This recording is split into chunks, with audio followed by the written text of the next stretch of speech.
ఏమన్నాడు రా రమా డాక్టరు? నాన్న కిడ్నీలు 80% దెబ్బతిన్నా అన్నారు నాన్న. అందుకనేసి మీ ఇంట్లో వాళ్ళు ఎవరున్నా కానీ ఒక కిడ్నీ ఏర్పాటు చేసుకోండి అంటారు నాన్న. అరే రమా, నాన్న ఏం చేయాలనుకుంటున్నావు రా? నాన్న నేను ఒక కిడ్నీ నీకు ఇద్దాం అనుకుంటాను నాన్న. అరే రమా, నాన్న 80లో 75 పోతే ఎంతరా? 5 నాన్న. నా జీవిత కాలం కూడా 5రా. మహా అంటే 5 ఏళ్ళు బతుకుతా. ఆ 5 ఏళ్ల కాలానికి నీ 100 ఏళ్ల జీవితం పాడు చేయడం న్యాయం కాదురా.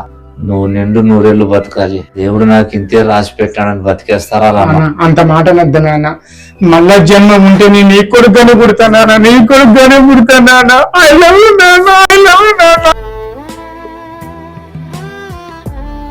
సరే వెళ్దాం బా. నాన్న